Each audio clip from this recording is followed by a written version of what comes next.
Hi people. Oh look, there's no intro video, but make sure you check out the intro video, intro contest that I'm holding for that.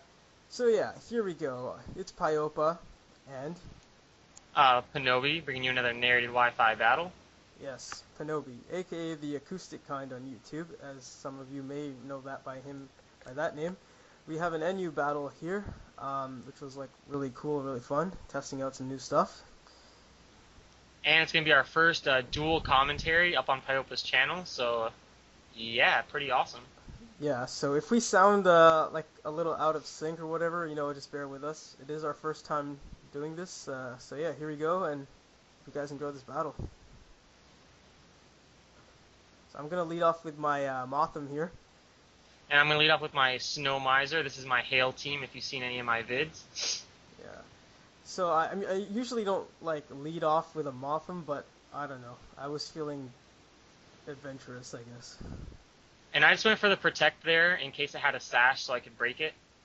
Yeah, but this thing actually runs a Salic Berry, so either way, uh, works out. Yeah, and I'm just going to go for the Ice Shard because it is super effective and I'm adamant max attack, so I was thinking maybe I would be able to get an early lead and KO this thing. Yeah, but unfortunately for him, he does get me within swarm range and activates my Salic Berry. And the thing that I find kind of funny, Pinobi, is that Hail doesn't boost the power of Ice-type moves. Yeah, it's not like, a lot of the other weathers, although it does increase the accuracy of Blizzard, and it does activate the Snow Cloak ability for various pokes, which is still quite useful. Yes, very true indeed.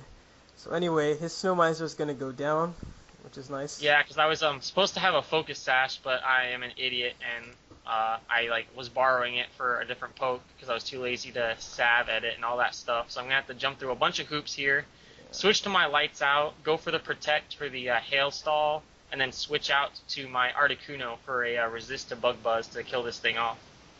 Yeah, that's why you don't buy your sashes from the Salvation Army, people. Get them new, not used. So anyway, yeah, lame joke. He's gonna stall me out here with the hail, which is yeah, a good play on his part, like you mentioned before. And well, Caspian doesn't really do much anyway. I mean, it's Motham, it's pretty frail, but I guess it is a challenge to use, so it's pretty fun. Now he's Yeah, gonna go. definitely. Oh yeah, sorry. It's all good.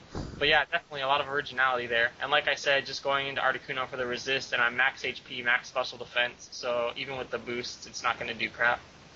Yeah, and then I'm gonna go down this turn for the hail, and I was like, oh shit, there goes Caspian going down. That takes me out. Indeed. So let's see who he brings in next. Who do I bring in next? Actually, I don't remember. This battle's like pretty old. Oh yeah, it's Skuntank, the thing I never got to use. Oh, yes. Yeah, I'm just going to go straight for the Blizzard because it's stab and because it can't miss in the hail. And I'm kind of just scouting what he's going to do to me. I'm not too sure because, you can never be too sure against PAIOPA. I was just gonna swagger your ass, which I do, and unfortunately it doesn't work out for me, which kind of sucked because that Blizzard did a huge chunk of damage. Yeah, it definitely did. And thanks to the hail, it is going to put you in two-hit KO range. Yeah, so this Skuntank is actually going down, but well, you've already seen it, like I think in previous videos, so I guess you're all familiar with how this thing works. But yeah, basically the idea was to swagger and then punishment that thing. But this isn't the case in this battle because I'm gonna go down on this next Blizzard, which really sucks. Yeah, I mean, stab punishment plus the boost for swagger is like a really great combo. I'm surprised I haven't seen that used by anybody else.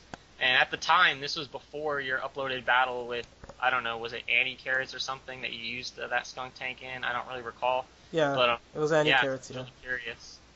yeah, I was like spamming the swagger and punishment on her, and yeah, she wasn't too happy about that.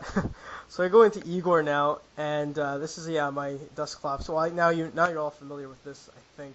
But basically, I was gonna try to mean look that Articuno so it couldn't switch out, but he does bring it in the Gliscor. Oh wait, Gligar. I mean, what the hell am I saying? Gligar. And yeah, this is gonna be like an epic. No, wait, not epic. Why am I using that word for this? This is gonna be a really boring Stall War right now because yeah, you both pack healing moves, and this is just gonna last a bit longer than we thought. Indeed, but still pretty epic because you do have, a really original set here, which is quite cool. And yeah, it is gonna last a little while because this isn't sped up because YouTube now allows videos over 10 minutes. So with the whole dual narration thing, we thought we would just leave it to be a little bit slower so we both have some time to talk and synchronize things and all that good stuff. Yeah, definitely. So that makes narrating a lot easier. And well, I'm just lucky you didn't have the taunt on this thing because unfortunately, as good as this, well, as original as this set may be, it is prone to being shut down by pokes that pack the substitute or taunt. So I'm lucky you didn't have either of those. Yeah, that is pretty good. I do utilize a lot of pokes that with substitute, but I don't actually use taunt very much at all, which is something I should probably do more of. But I more favor a defensive style, Yeah, not really like the offensive taunting yeah, thing. yeah. I'm pretty much the same way. But I thought you had taunt on this fucking bananas of yours. I have a lot of different variations of this set, including a baton passer, a taunter. I usually use taunt in place of stealth rocks when I'm playing people that have like no stealth rock rules, such as X square stick it, Oh which is yeah, yeah. perhaps where you saw this Gligger using taunt. Oh okay. I just remember that Gligar from our previous battle. When I had the sand slash and everything, and Yeah, your counter sand slash. That was a pretty cool yeah. guy. Yeah. Um, I was kind of fearing the taunt in this battle, but when you didn't use it, I was like, okay, maybe this is like, I don't know, maybe you got rid of it, or maybe this is a different version of your poke. I didn't know really what was going on. yeah, you don't use stealth rocks very much, so I try not to use it all the time. So that's probably why I brought the taunting set in that battle. Yeah. Oh, okay. Yeah. Yeah. I'm not too big on entry hazards usually. I don't know. Which makes sense.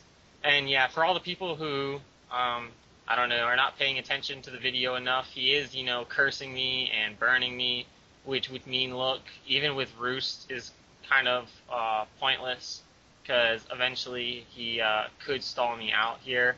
So I'm just going to go for the Earthquakes instead of roosting up, so that way I can get him as low as possible while he's still asleep, so that I can attempt to revenge kill. Yeah, because this would have been a really big stall war. I'm not even sure how much PP Roost has, like maybe 16 or something. I don't know. Yeah, I believe after max PP ups, it is 16. Oh, okay. So rest has I believe well I believe I have 10 on rest because I didn't use a max PP up. So I don't know. I think you might have been able to stall me, but it just would the battle would have just gone on for far too long. I think so. I'm glad you just didn't like roost constantly. Oh yeah, no, I wouldn't dare. But actually, I think since you do have the 2 turns to just chill after you rest, I'm pretty sure stalling would have been in your favor. Oh yeah, probably because yeah you do have three things like going against you. You got the hail, you got the curse, and you got the burn also. Yeah, so I would have had the roost at least every other turn, pretty much every turn, and and during that time I wouldn't be inflicting any damage on you. So it was kind of pointless. So I decided to just get in as much damage as possible, like I said, while you were still asleep, so that I could attempt a revenge kill. Yeah, that was probably the best idea.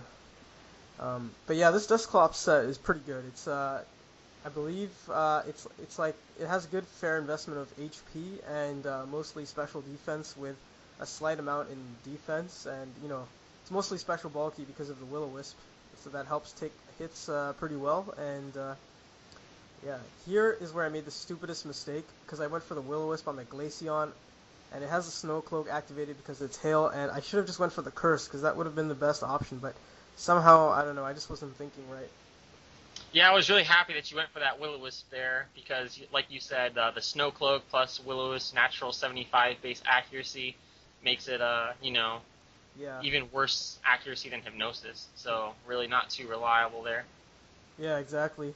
Now I go into my Mihoshi, who I'm hoping would take the Blizzard pretty well, having some special defensive investment, but then again, as our familiar friend would say, You can't do anything against Glaceon. This coming from a 130 base special attack is gonna freeze your ass. yeah, okay, hopefully X Square isn't watching this battle. Yeah, that's a nice X-Force Stick It reference, and also a nice Tenchi Muyo reference as well. Oh yeah, yeah. If you are a fan of Tenchi series, then you do get the name Mihoshi. I don't know. I just figure Quagsire looks kind of dumbfounded enough, so it kind of suits yeah, Mihoshi. So Indeed. yeah, so I go down, which is just wonderful, and well, at least I did get a toxic on it, so that was pretty good.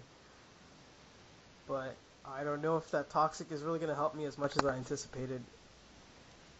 Yeah, and I'm feeling pretty good here because you didn't bring in a ice resist to begin with, and you're certainly not bringing in a special bulky poke now. So I'm thinking that my Glaceon is gonna be able to perform a pretty proficient sweep here. Yeah, Kingler was my only ice resist, but it's not really the best thing, as a, well, special defense is terrible, but so that didn't help out. And for those of you who are curious, that Glaceon is choice scarfed. So I don't know if that mattered at all. I think Kingler's base speed is lower than Glaceon's actually, but I don't I know. think the base speed is higher, but then again, I don't have any speed investment. True, true, good point. Yeah. So yeah, because this is like a wall Kingler, so it's mostly a physical wall, yeah. Yeah, you're right. The base defense, or base speed rather, is higher. Although I do pack speed EVs, and I was actually surprised that the brick break didn't kill. But like you just said, you're a defensive set, I suppose. Yeah. Well, Glaceon also does have that, respectable defense stat. 110, I You're, believe. and of course, brick break doesn't have the highest base power, nor is it stab, so it makes sense. Yes, that's very true indeed. So now he goes back into his air freshener. I go into my special bulky Armaldo. So I got to at least test this out, but it didn't quite work out as well as I wanted to. Yeah, and the reason I went into my air freshener is just because I've already seen that I've gotten rid of, all his counters to any ice pokes that he may have had. So it seems like the safest switch. Yeah, I went for the curse here just to, I guess, try it out. I mean, curse is a move that you can learn in a Heart Gold Soul Silver, and then the idea was to just curse, raise my attack and defense a bit, and then go for the Rock Blast, which I was pretty sure would take out the Articuno. Uh, but that Blizzard is just doing more than I thought it would. Yeah, actually did less than I thought it would here on this second attack. I was thinking it would be a 2-hit KO, judging by the first damage, but you're going to barely survive with 2 HP, which is pretty epic. Yeah, 2 HP was like, wow, that's crazy. And yeah, Rock Blast is obviously, well, 4 times effective, 6 times effective if you count the stab. So that's definitely going to take out the Articuno. No Yeah, problem. most definitely. Plus I have no defensive EVs. And yeah, Rock Blast is a really awesome move. I used to always use that like on my in-game Armaldo back in Pokemon Ruby. Yeah, it's definitely a fun move to try. So yeah, the hill's gonna take me out, which sucks. But then that's, I guess, good game. And yeah, TheAcousticKind wins this battle. And so yeah, I hope you guys enjoyed this battle. I'll leave a link to his channel in the description, and don't forget to check out the intro contest video. Yeah, thanks for having me, and great dual narration, and yeah, see you guys later.